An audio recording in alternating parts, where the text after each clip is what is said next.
상가 투자 자리가 반이다. 많이 들으셨죠? 네, 핵심은 자리가 맞지만 또한 중요한 게 있습니다. 바로 그 자리를 쓰는 사람도 고려해야 합니다. 같은 1층 코너라도 점심에 직장인이 많이 몰리는 곳, 오후에 학생과 학부모가 오가는 길, 저녁에 20대가 모이는 거리라면 어울리는 업종은 완전히 달라집니다. 그래서 순서는 간단합니다. 이 상권을 누가 이용하는지, 또 언제 오는지, 무엇을 원하고 또 얼마를 쓰는지 살펴봐야 합니다. 그러면 업종이 보입니다. 오늘은 사람, 시간, 니즈 공식으로 업종을 빠르게 고르는 법과 그 결과 공시를 줄이고 임대와 또 임차인의 매출을 안정시키는 방법을 실전 사례로 보여드리겠습니다. 이 자영업을 하시든 또는 상가 건물주로 월세를 받으시든 원리는 같습니다. 사람을 먼저 보면 공시 리스크는 줄일 수 있습니다. 그럼 시작하겠습니다. 초보 투자자를 위한 상가 투자 시리즈, 오늘은 4강입니다. 공실 없는 상가, 사람을 보면 업종이 보인다 라는 타이틀이고요. 먼저 가장 핵심적인 문구부터 정리하고 짚고 넘어가 보도록 하겠습니다. 이 업종은 자리가 아니라 그 자리를 쓰는 사람이 결정한다. 이게 핵심 키워드가 되겠습니다. 그에 따라서 같은 1층 코너라도 누가 또 언제 어떤 목적을 가지고 왜 오는지에 따라 성공하는 업종이 달라진다, 이렇게 보시면 되거든요. 그렇다면 이 소비자들을 크게 세 가지로 구분해서 볼 수가 있거든요. 이 구분된 형태를 이제 페르소나 매트릭스라고 해서 주 소비자가, 주 이용자가 누구냐에 따라서 언제 오고 어떤 업종이 주로 이용이 되는지, 그 다음에 기피해야 될 업종은 무엇인지, 대표적인 지역은 또 어떻게 되는지, 그 부분을 한번 보도록 하겠습니다. 크게 직장인은 주로 이제 20대부터 이제 50대까지 되겠죠. 그 다음에 학부모와 학생, 그 다음에 대학생과 20대로 크게 세 가지로 나눌 수가 있습니다. 먼저 직장인부터 보도록 하겠습니다. 주로 이제 출근 시간대 8시에서 9시 사이에 직장인분들은 뭘 사 먹죠? 테이크아웃 커피를 보통 많이 사 먹습니다. 저도 예전에 기억이 나는데 지하철에서 내려서 회사 건물까지 가는 길에 카페가 굉장히 많았었습니다. 그때 보통 뭐 테이크아웃이 2,000원에서 또는 3,000원 그 사이에 항상 이제 커피를 테이크아웃을 해서 회사 자리로 갔던 기억이 나는데요. 그때 직장인들 보통 돈을 쓰죠. 그 다음에 점심시간 12시부터 1시, 요즘 점심시간이 뭐 1시간 반에서 뭐 2시간까지 많이 늘어났다고 하는데, 그때 이제 직장인들이 보통 나가서 회사 인근에서 이제 점심을 먹죠. 또 이렇게 말씀하실 수도 있어요. 거기 사내식당이 다 있지 않냐, 사내식당은 보통 지하에 있는데 거기서 식권 사서 다 먹지 않냐 라고 말씀하실 수가 있는데, 주 5일 중에 보통 사내식당 가는 날은 한 2, 3일 정도는 갔었고, 맨날 먹다 보면은 약간 좀 질리기도 하고, 사실 그런 느낌도 좀 들었어요. 약간 군대 짬밥 같다는 느낌도 좀 많이 들어서, 일부러 밖에 나가서 뭐 순댓국도 먹고, 그 다음에 뭐 다른 다양한 이제 김치찌개도 먹고 육개장도 먹고 그런 식으로 나가서 먹었던 기억도 굉장히 많거든요. 그리고 또 뭡니까, 이제 밥 먹고 나면 또 커피 한 잔 또 사죠. 그 다음에 이제 보통 또 퇴근 시간 6시부터 이제 9시, 10시. 요즘은 예전처럼 그런 회식 문화가 많이 없어지긴 했지만, 그래도 그 뜻 맞는 분들하고 같이 저녁 식사도 하면서 이렇게 주로 이 퇴근 시간대에 직장인분들은 소비를 많이 한다, 이렇게 보시면 되고요. 이분들의 주로 이용하는 업종은 테이크아웃이 가능한 그런 업종이랑, 그 다음 두 번째, 이게 굉장히 중요해요. 가성비 식당입니다. 직장인들의 지갑은 항상 홀쭉하죠. 그렇기 때문에 가성비가 굉장히 중요해서 이런 가성비 식당들이 잘 되는 그런 특성이 있고요. 반면에 기피해야 될 곳은 굉장히 큰 규모의 가족 외식 식당이 되겠습니다. 직장인들 위주로 있다 보니까 굳이 이런 큰 규모의 가족 외식을 할 수 있는 식당들은 크게 수요는 부족하다, 이렇게 볼 수가 있겠습니다. 대표적인 이런 직장인들이 많은 상권들은 잘 아시다시피 강남의 테헤란로, 그 다음에 여의도, 그 다음에 종로, 광화문, 이렇게 되겠습니다. 두 번째 주요 소비자는 학부모와 학생이 되겠습니다. 사실 이 카테고리가 가장 큰 규모의 소비자다, 이렇게 보시면 되고요. 그 다음에 초보 상가 투자자분들께서 공략해야 될 수요도 이 학부모랑 학생 상권이 되겠습니다. 왜? 그만큼 굉장히 안정적이고 변수가 덜해요. 그래서 이런 상권을 노리셔야 되는데, 근데 이 소비자들은 주로 언제 활동을 하고 소비를 하냐라고 하면은 오전에는 거의 소비가 잘 일어나지가 않습니다. 특히 학생들 같은 경우는 전부 다 학교로 가죠. 학교로 가기 때문에 학생들은 소비를 하지 않고요. 주로 학부모분들께서도 이제 오후 시간대부터 주로 나가서 소비를 하시는데, 특히 3시부터 6시 사이가 가장 이런 근린 상권에서 사람들이 가장 유동이 많고 피크인 시간대가 되고요. 이제 학생들 같은 경우는 학교를 하고 이제 학원을 가기 전에 잠깐 편의점 들러서 뭐 잠깐 군것질을 한다든가 또 학원을 가고, 학부모분들은 이제 그때 라이딩을 하기 위해서 오실 수도 있고요. 장을 보러 이제 마트로 오는, 그때 이제 굉장히 유동이 많은 그런 시간이 되겠고, 또 저녁 시간 6시부터 10시 사이에 이때도 이제 주로 요때는 학생들 수요, 학원을 가는 학생들 수요와 그 다음에 가족 외식 뭐 이런 수요들이 굉장히 많은 그 타이밍이 되겠습니다. 그래서 이런 학부모 학생이 주요 타겟이 되는 그런 상권의 경우에는 오전보다는 오후, 특히 한 오후 3시 이후에 방문을 하시면 해당 상권을 명확하게 보실 수가 있습니다. 주요 업종으로는 학원, 병원도 애들 조금 아프도 병원 가잖아요. 그 다음에 분식, 그 다음에 마트, 그다음에 이제 학부모들이 이제 주로 가는 뷰티, 뭐 이제 미용실도 될 수도 있고요, 네일이 될 수도 있고, 피부 관리 받는 그런 이제 뷰티 업종들 위주로 굉장히 좀 영업이 잘 되는 그런 우량 업종이라고 할 수가 있겠습니다. 반면에 심야형 주점, 그러니까 바라고 생각하시면 바, 그 다음에 뭐 단란주점 이런 거 같은 경우에는 이런 학부모 학생이 주로 이용하는 그런 근린 상권에서는 당연히 선호되지 않겠죠. 대표적인 지역으로는 이제 목동 학원가, 정자동 학원가 지금 이렇게 적어놨는데, 요런 지역 당연히 좋고요. 그 다음에 일반적으로 우리가 흔히 아는 주로 아파트 세대가 있고 가운데에 상권이 있는 그런 일반적인 근린 상권, 뭐 예를 들면 이런 데 될 수가 있겠네요. 뭐 위례 쪽으로 한번 가볼게요. 요런 지역, 주변이 전부 다 아파트고 가운데 상업지역에 딱 있는 요런 지역이 이제 전형적으로 학부모 학생들이 이용하는 근린 상권의 대표적인 예가 되겠습니다. 요런 데죠. 요런 데랑 그 다음에 아까 말씀드렸던 학원가들, 요런 곳이 학부모 학생들이 주로 이용하는 상권이 되겠습니다. 그 다음에 세 번째 수요로는 이제 대학생과 20대 청년들이 되겠는데요. 이분들 같은 경우는 주로 오전보다는 오후 시간대에 굉장히 많은 활동이 있고, 그리고 주말 또 심야 시간에도 굉장히 유동이 생기면서 매출이 날 수 있는 그런 수요층이다 라고 보시면 되고요. 이제 이분들 같은 경우는 뭐 디저트 가게라든지 힙한 카페, 무인 사진, 그 다음에 요즘 또 오락실도 굉장히 좀 많이 확장되고 있더라고요. 그 다음에 뭐 코인 노래방, 이런 업종들이 이제 이 수요층하고 굉장히 좀 잘 맞아 떨어진다 이렇게 보시면 될 것 같고요.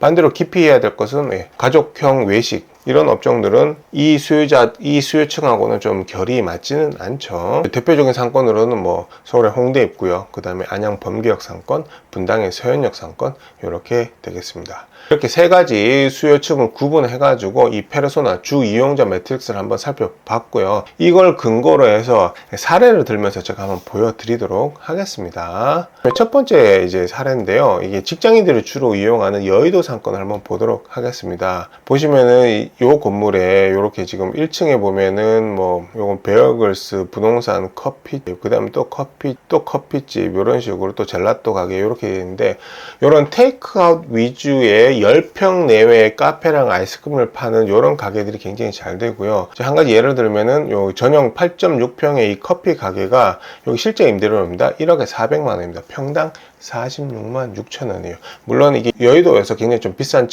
측면이 있지만, 이게 또 사실 신축 건물이라서 더 비싸게 임대가 맞춰진 경향성도 있거든요. 여기 위치를 한번 보도록 하겠습니다. 지금 여의도고요. 제가 보여드린 데가 여의도, 이제 크게 보면 여의도가 이제 동쪽 서쪽에 있는데, 동쪽이 상권이 조금 더 세요. 동쪽을 보시면은 여기 이제 요 라인이 되겠습니다. 여기 보시면은 이렇게 이제 신축 오피스텔이 있고, 이제 지상 1, 2층에는 상가가 들어갔는데, 이런 커피집, 이런 것들이 주로 이제 주변에 전부 다 이제 증권회사부터 이제 직장인이 엄청나게 많잖아요. 이제 이분들이 주로 이런 커피 테이크아웃을 많이 드시다 보니까 매출도 잘 나오고, 그래서 임대료 자체가 1층 기준으로 전용 면적당 평당 46만원 내 달하는 굉장히 비싸고 우량한 그런 상권이 되겠습니다. 이런 데가 뭐 많죠. 아까 보여드렸던 뭐 광화문 종로도 그렇고요, 테헤란로도 그렇게 되어 있습니다.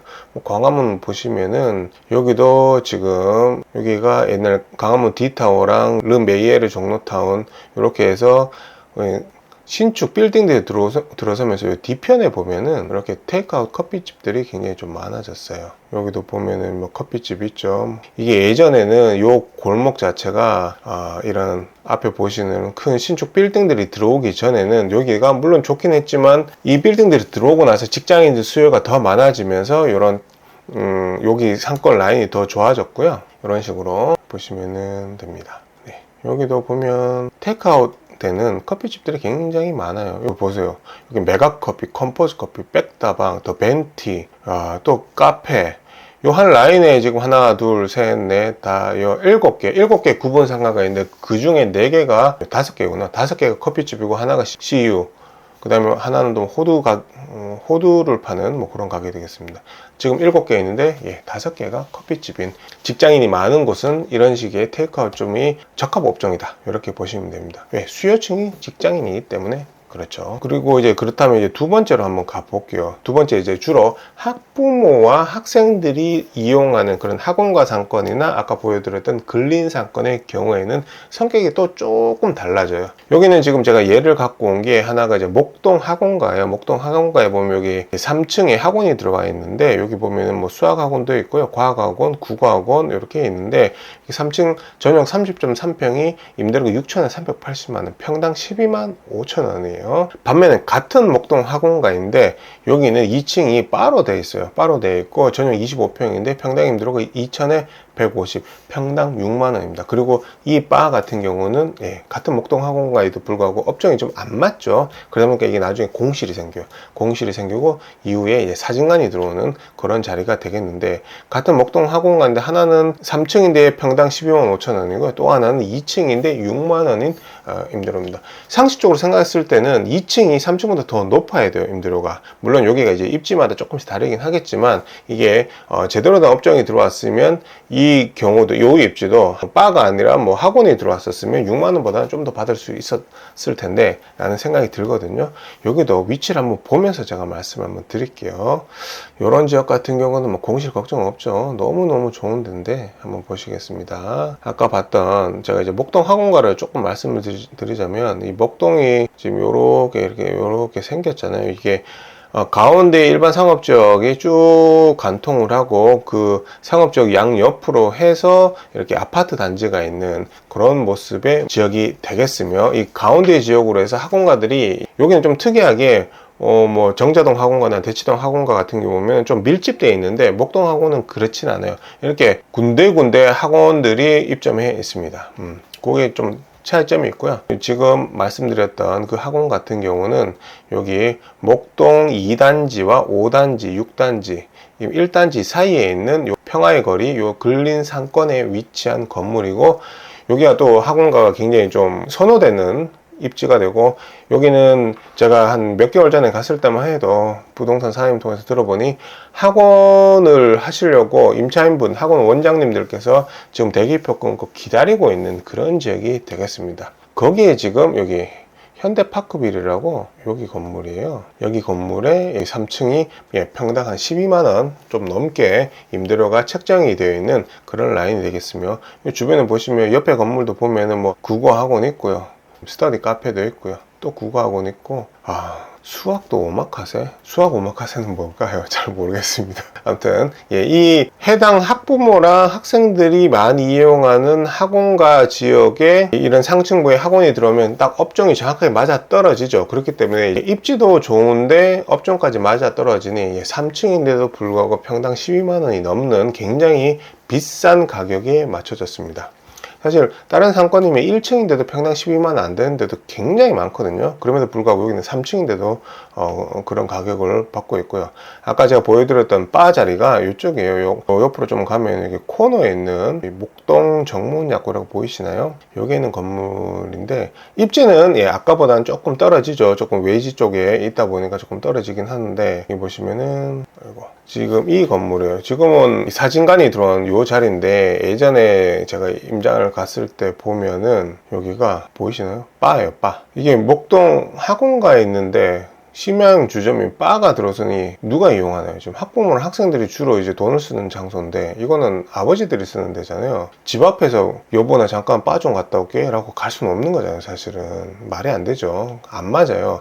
이런 바 같은 경우는 사실 아까 우리 봤던 여의도나 광화문 쪽에 있어야 맞는 거예요. 그렇죠? 바가 들어왔더니 임대료 자체도 사실 많이 못 받았고요.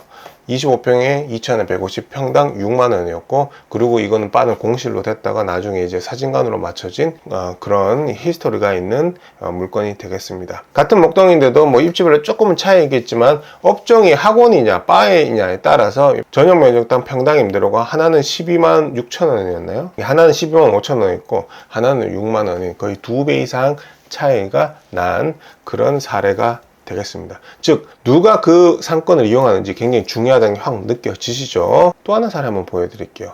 요거는 주로 대학생과 청년들이 이용하는 그런 상권이고, 대표적인 제가 우리나라 최고의 상권 두 군데를 꼽으라고 하면은 그 중에 저는 첫 번째로는 홍대를 지금은 꼽겠습니다. 그만큼 굉장히 좋은 자리인데, 여기 보시면 2층에 FOOM 뭐 품 카페라고 되어 있죠. 현재 지금 임대문이 붙여져 있는데, 제가 이때 한번 임대를 문의를 해서 물어봤었어요. 물어보니까 이 임대료가 2층 카페고 전용 14평인데 4천에 440만 원을 달라고 하더라고요. 평당 31만 4천 원입니다. 정말 말이 안 되게 굉장히 비싼데 왜 그런지 한번 보도록 할게요. 지금 카페로 있었는데 이때 이제 코로나 시기였거든요. 그래서 결국 카페는 문을 닫고 다른 게 들어왔는데, 입지가 보시면 굉장히 좋구나라는 걸 좀 느껴지실 거예요. 홍대 입구역에서 보면 가장 사람들이 많이 나오는 출구가 이 9번 출구예요. 9번 출구에서 이렇게 쭉 나와서 여기 걷고 싶은 거리, 홍대 걷고 싶은 거리를 쭉 이용을 하는 사람 그 동선이 딱 잡히는데, 이 9번 출구에서 딱 나와서 첫 번째 블럭의 코너 건물이 되겠습니다. 여기에 지금 미니골드라고 보이시죠? 미니골드. 요 건물이 2층. 지금은 소소식당으로 해서 덮밥 전문점으로 들어와 있는데, 여기가 지금 제가 예전에 갔을 때만 해도 품이라고 카페가 되어 있습니다. 근데 지금 21년 4월 달에 지금 로드뷰인데요. 이게 코로나가 한창일 때잖아요. 이때 사람들이 이렇게 없어요. 없죠. 제가 이때 엄청 임장을 많이 다녔었는데 이렇게 사람이 없는데, 지금 최신 거를 한번 보겠습니다. 어이구, 같은 로드뷰인데도 사람의 수가 거의 한 3, 4배는 더 늘어난 것 같거든요. 이 로드뷰를 통해서도 일단 그 지역의 어느 정도의 유동성이라든지 상권의 세기도 충분히 좀 알아볼 수는 있다. 이렇게 보시면 되겠습니다. 어떠신가요? 제가 이제 사례를 몇 군데를 보여드리면서 주로 어떤 수요층이 있는지에 따라서 적합 업종이 달라지고 평당 임대료도 굉장히 많이 이제 편차가 있다는 걸 좀 보여드렸는데, 그래서 자영업을 하시든지 또는 상가 건물주로서 월세를 안정적으로 받고 싶은 분이시라면 결국 그 상권, 그 다음에 그 상가를 이용하는 사람이 누구인지, 그리고 그분들이 주로 언제 오는지, 또 어떤 니즈를 갖고 그 상권을 이용하는지를 반드시 파악을 하셔야 됩니다. 그리고 그에 맞는 업종을 다 세팅을 하셔야 되는 거거든요. 이게 다 과학입니다. 과학. 그렇게 보시면 되고요. 정리하겠습니다. 업종은 자리가 아니라 사람이 결정합니다. 이 상권을 누가 언제 어떤 니즈로 쓰는지만 명확하면 그 사람에게 맞는 업종이 정해지고, 그럼 공실은 줄고 현금 흐름은 안정됩니다. 자영업자는 매출을, 또 건물주는 월세를 지키게 됩니다. 이 현장에서 사람과 시간, 니즈를 확인하시고 이 공급과 주동선을 점검하십시오. 이 공식을 지키면 실패 확률은 크게 내려갑니다. 다음 영상에서는 이 상가가 얼마짜리인지 파악할 수 있는 상가투자 수익률 계산으로 이어가겠습니다. 시청해 주셔서 감사합니다.